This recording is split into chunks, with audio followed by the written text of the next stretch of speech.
I want to welcome you to this pre-release webinar for the Energy Trust New Buildings RFP.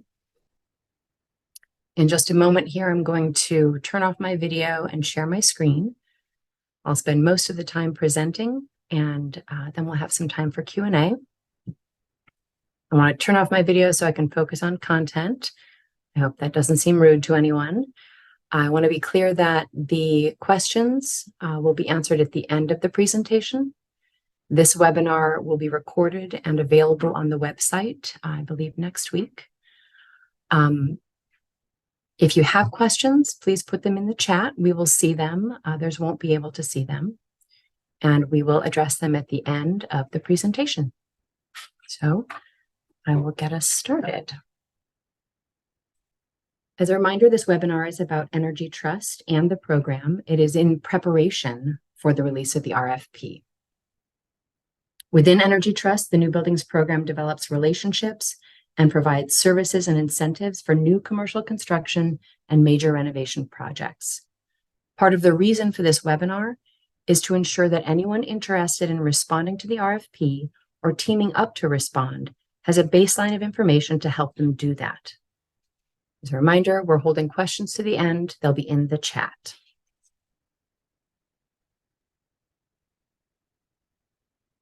So the purpose here is to provide information on Energy Trust as a whole and the New Buildings program specifically. I'll go over both, and then we'll have questions and answers. And at the end, I'll provide a little bit of follow-up information on how we'll proceed with the RFP in 2024. What is not covered today is RFP content. That will be delivered after the release of the RFP in January 2024. You'll have time for written questions, and you'll receive more information after that time. So, who is Energy Trust of Oregon? We are an independent nonprofit funded through a small charge on the customer bills of Portland General Electric, Pacific Power, Northwest Natural, Cascade Natural Gas, and Avista. We operate under a grant agreement with the OPUC to provide funding for energy efficiency and renewable energy projects for those 2.4 million customers of those 5 utilities. We provide access to affordable energy through our efficiency programs, and we help people generate their own renewable power through our renewable energy programs. Together, we're building a stronger Oregon and Southwest Washington. This is a map of our service area. As you can see, we don't operate in the entire state, but we do cover the most populous areas. We have both single fuel and dual fuel areas. And as you can see by the gas crosshatch overlapping some of the green and orange of PGE and PAC, these areas are interloping all throughout.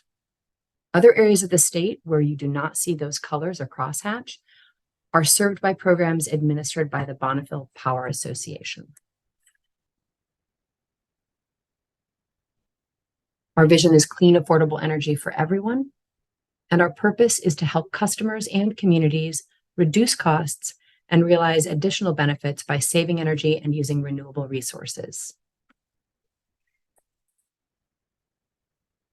Since 2002, we have invested $2.6 billion in utility customer funds to transform over 800,000 sites and provide clean energy through over 26,000 clean energy systems.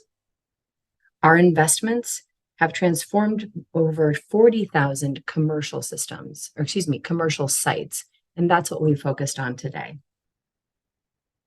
We've helped participants save over $6.3 billion on their energy bills so far, and over time, that'll add up to approximately $10.6 billion. We have kept over 39 million tons of carbon dioxide out of our air, equal to removing 9.2 million cars from our roads for a year. Energy Trust has offers for all customers within its service area, from residential to commercial to industrial and agricultural. But today, we are talking about the New Buildings program, which includes all types of new commercial construction and major renovation. These are the ones shown in the photos with the orange borders.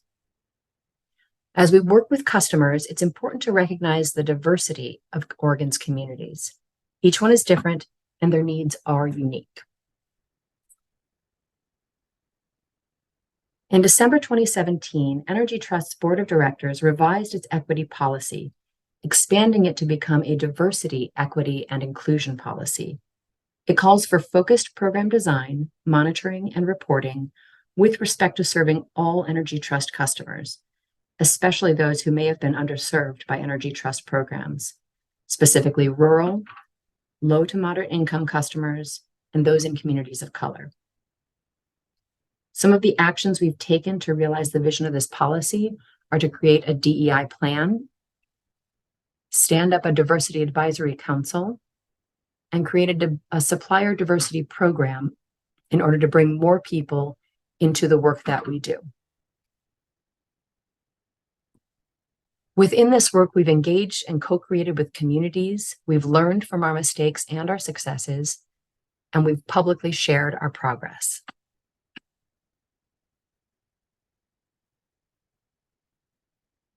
This is an image of our 2022 savings and generation by sector for the organization as a whole.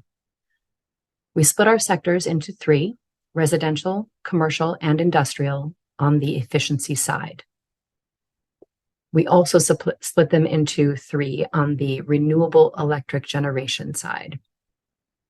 Residential solar, commercial solar, and other renewables represent a small portion of Energy Trust's work, but a powerful one.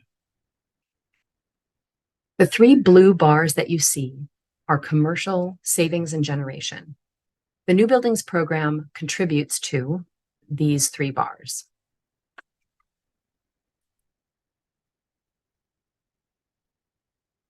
The objectives of this program are to deliver energy savings in solar projects to help meet Energy Trust's annual savings and generation goals, accelerate market transformation by enabling and expanding the design and construction of high-performance, resilient, net zero buildings in Oregon, expand program connections to and deepen relationships with professionals at the forefront of whole building approaches, emerging technologies, and net zero design, and last but not least, leverage and expand the pool of diverse contractors to deliver program services to customers through supplier diversity spend goal.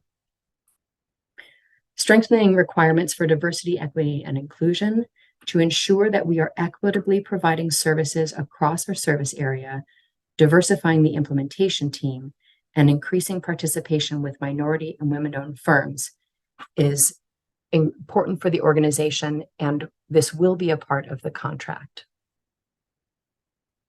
Although we're not expecting significant changes to the program design, we will be looking for bidders to bring their new ideas for how we can meet these goals.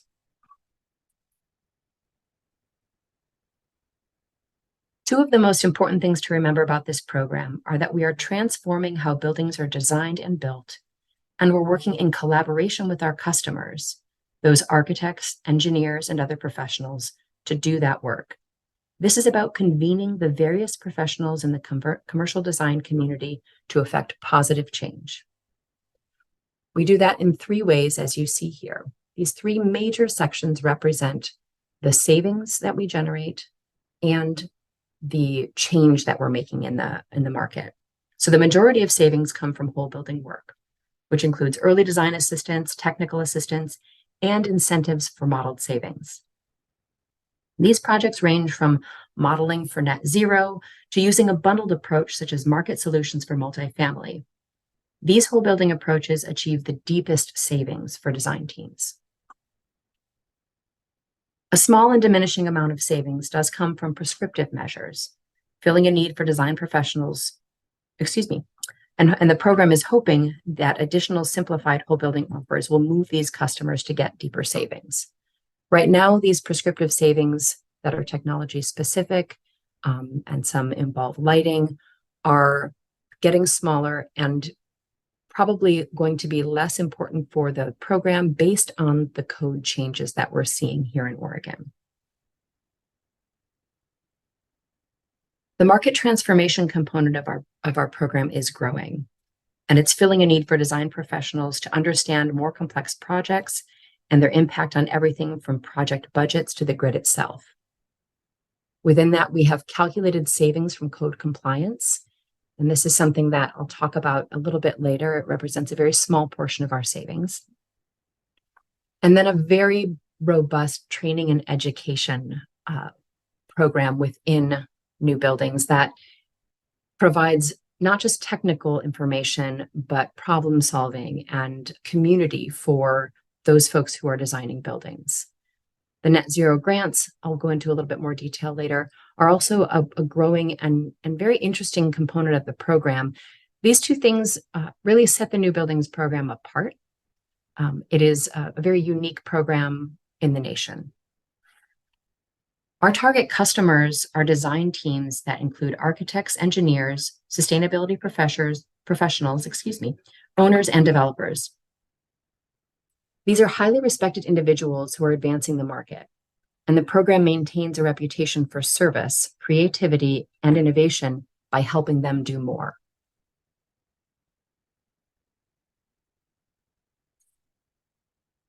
The future of the new buildings program as we see it is that most of Oregon's new buildings will be built beyond code or net zero, resilient, comfortable, and accessible to Oregon communities.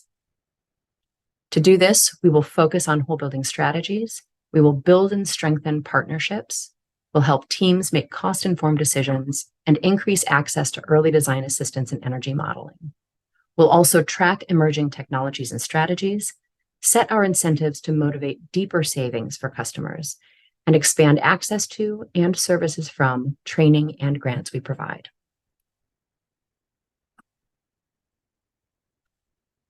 None of this is possible without the coordination and collaboration with Oregon Department of Energy, Northwest Energy Efficiency Alliance, Oregon Public Utility Commission, and the Building Codes Division. We work with them consistently to ensure that customers are receiving the greatest savings and the greatest benefit.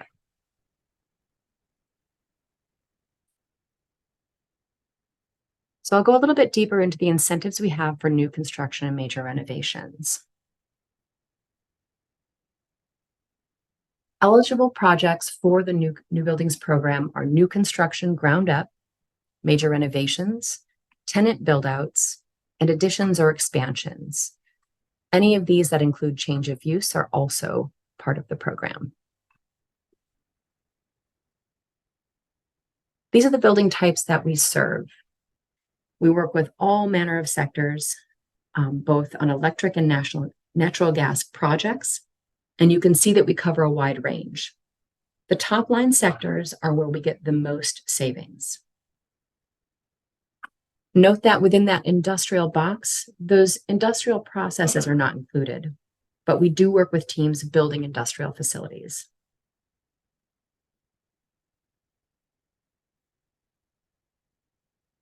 So within these incentive offerings, we have those two paths that I mentioned earlier, the whole building approach and those prescriptive measures. Within whole building, there are 4 ways to go. You can go on the path to net zero, really trying to achieve a net zero building or near net zero building. Or you can model for a whole building approach, which does get deep savings. You can also use the Market Solutions for Multifamily offer, which has packaged savings and a good, better, best approach to help you achieve savings within the building design.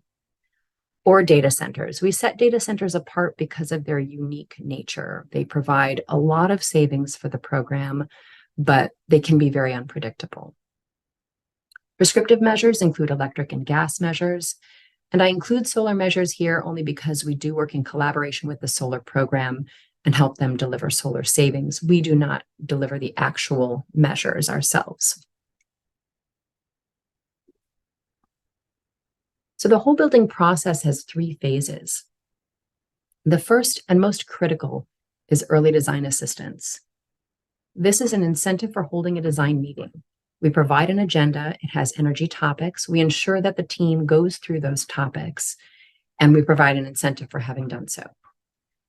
Within that, there are solar ready and grid interactive options. We can add, say, $500 if they will talk about solar and include a solar trade ally in the meeting. The second phase is technical assistance. This is where we offer a portion of of funding for an energy model. So there are a variety of energy studies that can be done, but the energy model is the most common. It can be done through various software such as Energy Plus, that's created by the US Department of Energy. It can also be something like a computational fluid dynamics study. We provide a portion of the funding for that, generally not all of the funding. Phase 3 is modeled savings. This is the savings, or this is the incentive that we provide for the savings that are modeled by the design team. It's based on EUI or on therms or kilowatt hours saved, and it includes a walkthrough and confirmation from our outreach managers.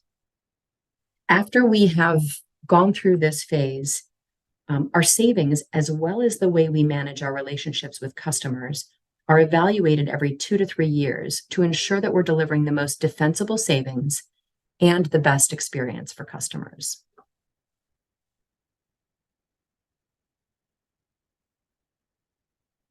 The next 2 slides are case studies we developed, where customers provided us with media releases to share information on what they did to develop their buildings.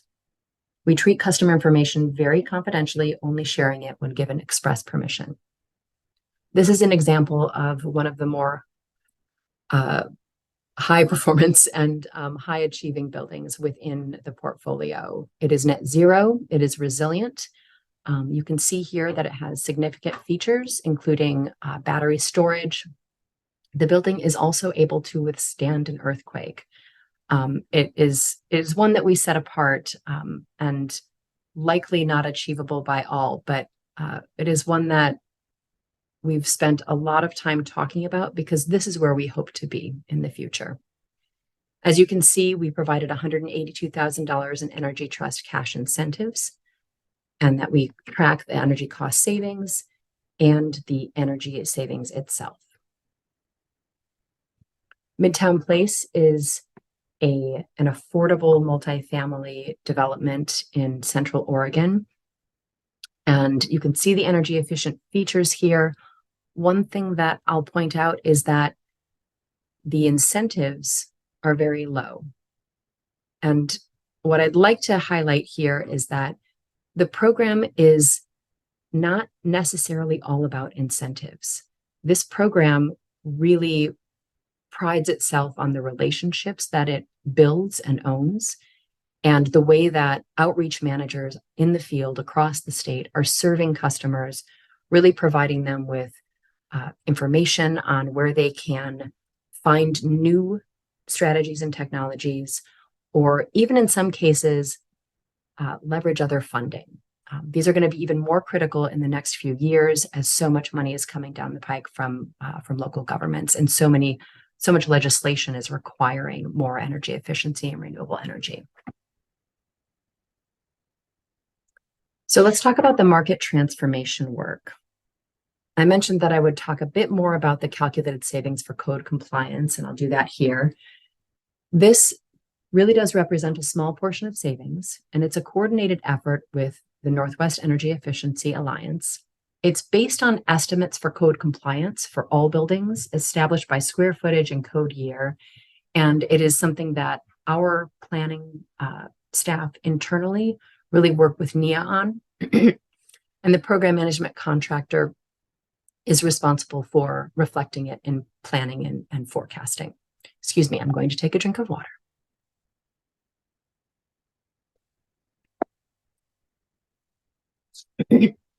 So net zero grant management has grown over the last couple of years. Applications for this open annually in the spring, and the fellowship itself offers up to $60,000 to fund research to address barriers to net zero commercial design and construction. Previous fellowship recipients included architects, engineers, energy modelers, university professors, and developers. And our Net Zero Emerging Leaders internship is really about supporting firms to hire interns to advance their AIA 2030, MEP 2040, or SE 2050 commitments. It's a 12-week internship in the first quarter of each year that aligns with the reporting timelines for these commitments. So a little more about the fellowship. The applicant must be registered to do business in Oregon or Washington and have a history of work in at least one of these two states. We provide funding for 1 to 2 fellows each year. And the published results are promoted regionally and through on-demand trainings, as I'll discuss later. Research must be relevant to these states, Oregon and Washington. However, the fellow is not required to be a resident of these states. So for the Net Zero Emerging Leaders Internship, this is about providing information on the projects that firms are developing in Oregon that support their AIA 2030, MEP 2040, or SE 2050 commitments. They must be commitment signatories by the application deadline, and they can hire interns from any state. It's important to note that this is money that we provide to firms who are signatories and that they are hiring interns. It is their work to do that. Interns who are hired are often reporting project performance in the Design Data Exchange platform or creating or improving processes for that annual reporting. Training and education. So we offer about 15 growing in numbers, but about 15 training and education opportunities per year. And that is in addition to partnered events that we create in order to really build the network of folks who are designing these buildings. So the types of training and education we have include building energy simulation forums, which are really about the technology. They're often very wonky, but really well appreciated and attended among the market. We have Allies for Efficiency case studies, which are more like panel discussions. It's a great opportunity for folks who have designed a building to share how they overcame hurdles and what they were considering with their decision making. We also offer special trainings, which can be in response to the surveys that we send out after trainings. We, as I mentioned, work in collaboration with the market to really develop high performance buildings. And what we do is we ask them what they're looking for and respond. So as mentioned earlier, net zero fellowship research is also shared within trainings. The methods by which we share information vary. We do webinars, we have in-person trainings, and we provide some of these on demand. I want to reiterate that this is an expanding part of the program, and it's important that we use this to help design teams make cost-informed decisions. Within this work, we are developing trainings, recruiting speakers, and maintaining a set of materials for the latest strategies and technologies for designing high-performance buildings. We also may further develop design briefs and provide best practices in order to expand access to high-performance design.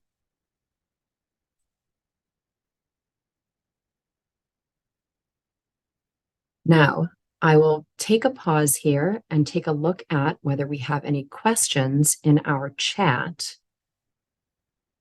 And I just want to reiterate that these questions must be about the program or the organization. There will be a time for questions to be submitted in writing and a pre-bid webinar after the anticipated January RFP release.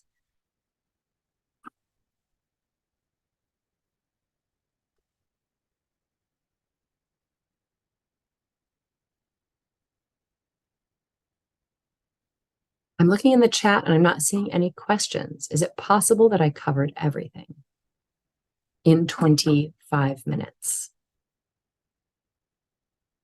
Seeing a couple come in. Okay, I have a question about what kind of innovations, and it just flipped down. There we go.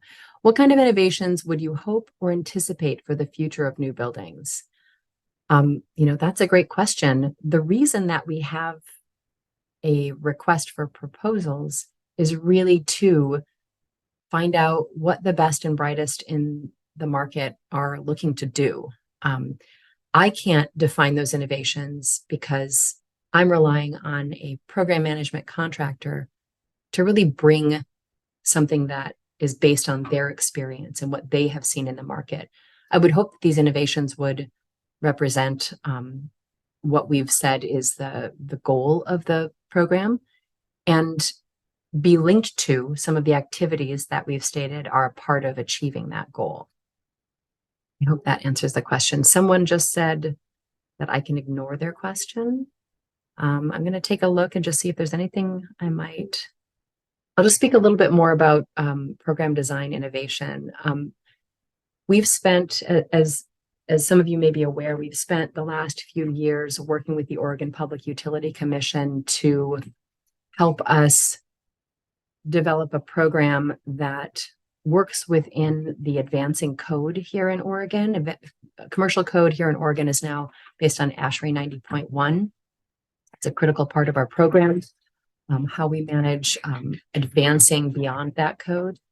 And within that work, we have defined the way that we will design the program. One of the things that we focused on in our conversations with the Oregon Public Utility Commission was the importance of really providing information via training, education, and research for all members of the design community to understand and grow within high performance design.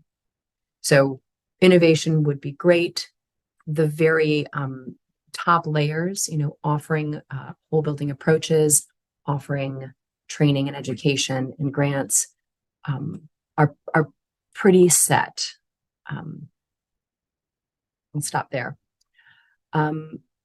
Someone is asking if the RFP will follow Energy Trust's 20% diversity spend requirement. That is our supplier diversity spend goal.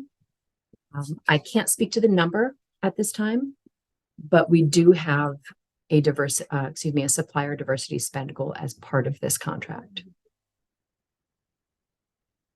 Someone is asking if I see decarbonization in new construction as a potential program element in the future. We are well aware of the ways that utilities and the state are reducing their carbon emissions. And we know that our customers prioritize decarbonization. And what we do is we follow their lead. People can save energy for any number of reasons. Personally, do I believe in decarbonization? Personally, yes. But this program is really about energy efficiency and renewable energy. Decarbonization is a great benefit of that. Not seeing any others come in. I want to take the time to apologize for the sound of my dog going up and down the stairs. I see another question in the Q&A. So the RFP is for outside parties or firms that would deliver analysis under the Energy Trust program. This is a great question. Let me kind of back up here and provide more context around the way Energy Trust works.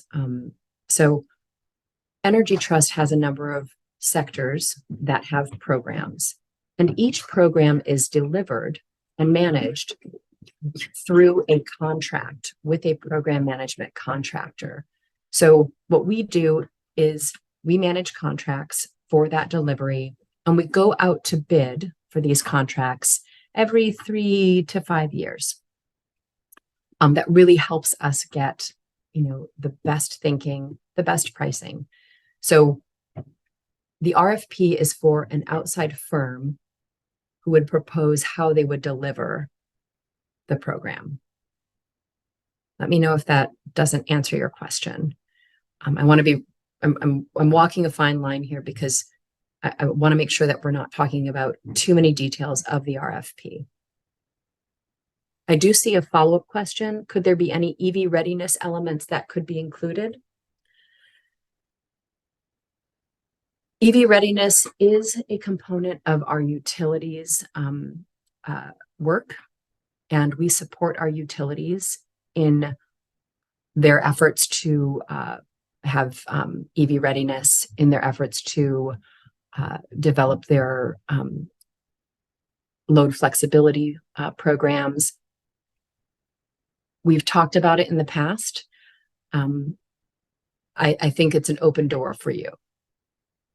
Not seeing any more questions. I think what I'd like to do now is just give a quick overview of some information about the next steps in the process for the RFP.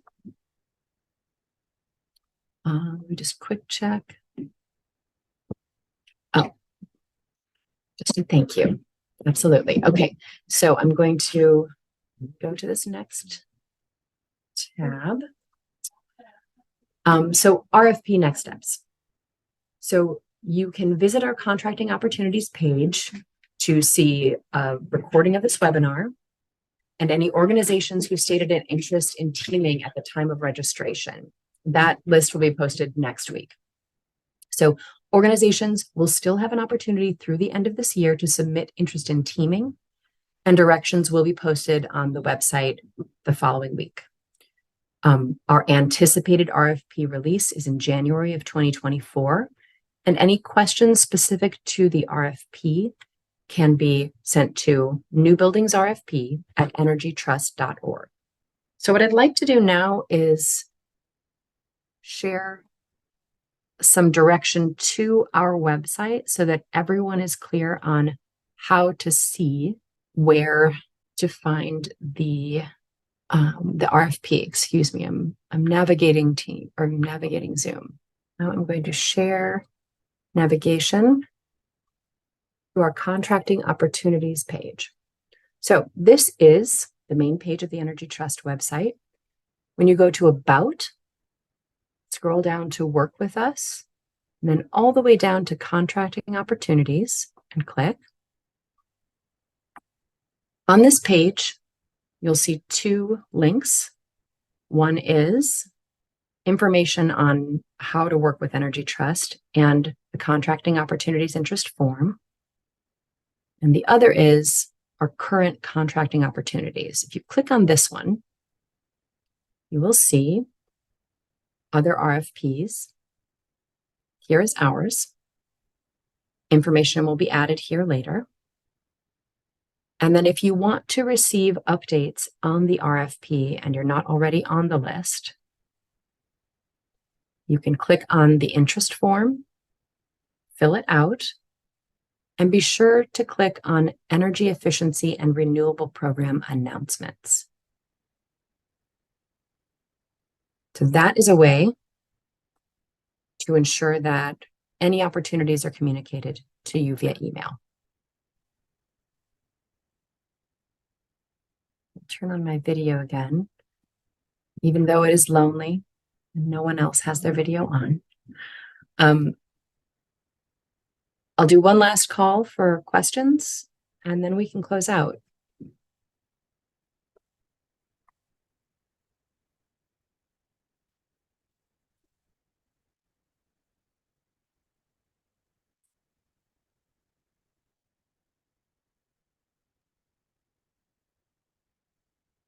Someone is asking if there's an estimated timeline for responding to the RFP. I don't have that information now, but that will be coming in January.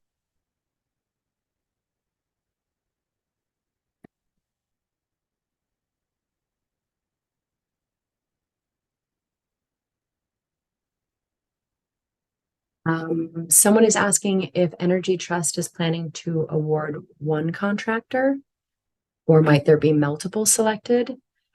That is another detail of the RFP that I cannot share at this time.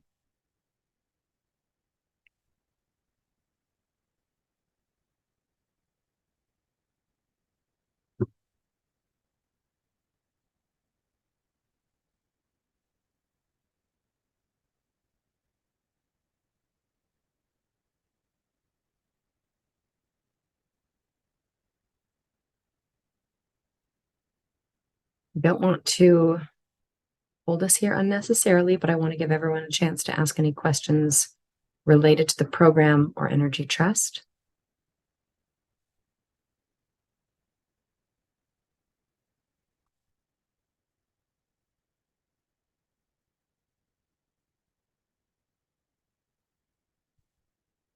I guess I'll just thank you. I appreciate you being here and listening. Um, Again, this will be posted on the website.